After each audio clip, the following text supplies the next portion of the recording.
साथियों, आज हम चर्चा करेंगे जो पूरी दुनिया में आज जो टकराव की स्थिति बनी हुई है, ऐसा भारत में भी है।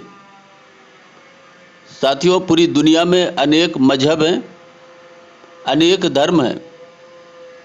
पूरी दुनिया में बौद्ध हैं, पारसी हैं, यहूदी हैं, ईसाई हैं और भी तमाम अलग अलग मजहब हैं।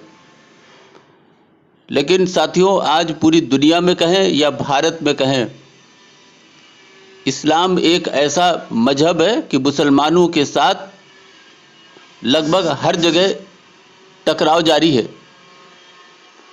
और इसी टकराव को आज हम भारत के संदर्भ में कुछ विचार विमर्श में चर्चा में इसको शामिल करेंगे। साथियों, पहला सवाल यह है कि जो भारत में इस्लाम है, यह एक देसी मजहब है या विदेशी मजहब है, इस पर जरूर विचार करना होगा।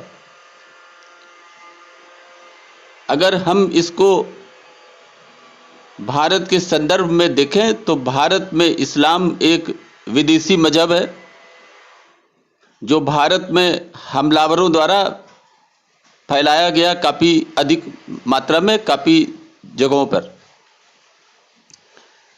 साथियों, ये उसी तरह एक विदेशी मजहब है जिस तरीके से भारत में पारसी है, यहूदी है, ईसाई है, उसी तरीके से भारत में इस्लाम भी अरब का एक विदेशी मजहब है। इसलिए इस विदेशी मजहब को भारत का जो हिंदू है, जो हिंदू सभ्यता है, वो इसे देसी मजहब का स्थान नहीं देता। भारत का हिंदू इसे उतना ही महत्व देता है जितना दूसरे विदेशी मजहब का, मसलन ईसाइयत, यहूदियत, पारसियों को। भारत का जो कन्वर्टेड मुसलमान है, जो हिंदू से मुसलमान बना, आज इस्लाम को भारत का देसी मजहब समझता है और यही समझ, यही भ्रम उसे भटकाता भी है।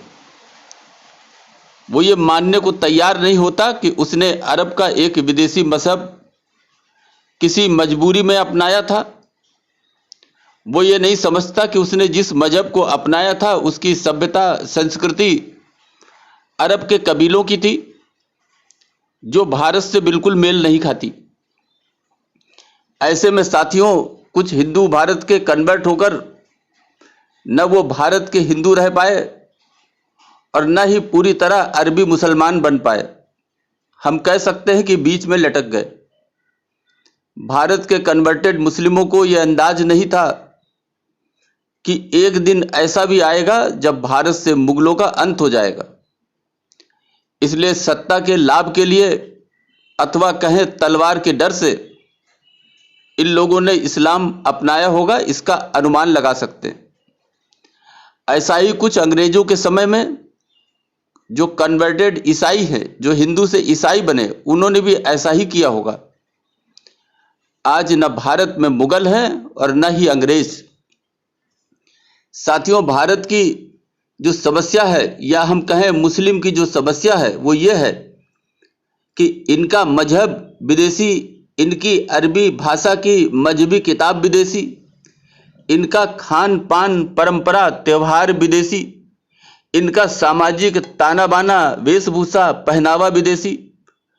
ऐसे में जो भारत के हिंदू हैं, जो देसी हैं, उनके साथ इन्हें एडजस्टमेंट करने में, समायोजन करने में कठिनाई होती है।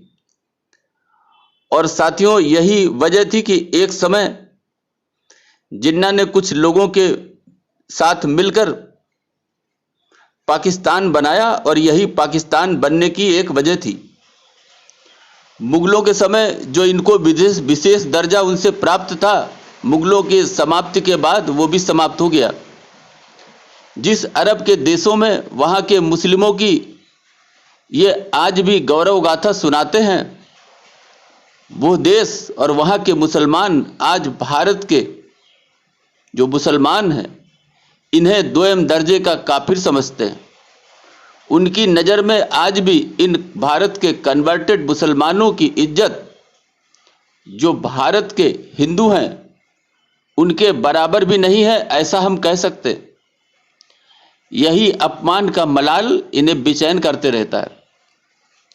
साथियों, ये भी सच है कि कुछ हिंदू आज भी इन्हें शक की नज़र से देखते हैं, क्योंकि ऐसा अनुमान लगा सकते हैं कि जब हिंदू मुगलों से गुरिल्ला युद्ध लड़ रहा था, तब इन्होंने उस समय मुगलों का मजहब अपनाकर ये लोग मुगलों के साथ हो गए थे। कुल मिलाकर मुस्लिम हमलावरों ने पूरी दुनिया में कन्वर्जन का ऐसा जहर बोया जो पूरी दुनिया में आज भी अफरा तफरी फैला रहा है। पंथ निरपेक्षता का मतलब सरकारों का धर्म मजहब के मामले में तटस्थ रहना है, ना कि किसी मजहब विशेष का तुष्टीकरण करना। लेकिन साथियों, सरकारें आज तक अपने वोट के लालच में ये मजहबी तुष्टीकरण करती रही हैं, लोगों के बीच में अंतर करती रही हैं। उसका कारण है कि आज भारत का हिंदू मुसलमानों के साथ अपने बराबरी के अधिकार की मांग करता है। लेकिन साथियों, मुगलों का अंत होने के बाद भी भारत का मुसलमान आज हिंदुओं का पूपा बनना चाहता है। भारत वो भयंकर दलदल है जहां लुटेरे कोई भी आए हों, तुर्क हो, अफगान हो, पठान हो, मुगल हो, वो आए तो जरूर। ये भी है कि कुछ लोगों को जरूर मुसलमान बना गए, लेकिन साथियों, या तो वो भाग गए या इस भारत की दलदल में फंसकर मिट गए। आज यही कन्वर्टेड हाथ में पत्थर लेकर जब खड़े हैं, तो इन पर तुर्क, अफगान, पठान, मुगल जो लुटेरे थे, जो भारत में कब्जा किए हुए थे, उनकी छत्रछाया आज इनके ऊपर नहीं है। यदा कदा जो चपटी धरती वाले 57 मजहबी देश हैं, वो जरूर कभी न कभी कुछ न कुछ बोल देते हैं और वो कहते हैं कि मुसलमान खतरे में है। लेकिन कैसा खतरा, ये आज तक कोई भी बताने को तैयार नहीं होता। साथियों, यह सच है कि मुस्लिम 7वीं सदी से इस्लाम फैलाने के मजहबी युद्ध में लगा रहा, इसलिए सदैव खतरे में ही रहा। युद्ध में जिहादियों की लगातार मौत के कारण उनकी विधवाओं की भारी तादाद को एडजस्ट करने के लिए इस्लाम में लौंडी बनाने के साथ बहुविवाह और विधवा विवाह को सर्वोच्च प्राथमिकता उस समय दी गई थी। लेकिन आज जमाना बदल गया है। अब जिसको जो समझ में आया, साथियों, उसने वही मजहबी रंग में रंग गया। लेकिन दूसरों के साथ सामंजस्य में कभी कभी रुकावट होती है, जो भारत के साथ पूरी दुनिया में इस्लाम के साथ टकराव के रूप में दिख रहा है।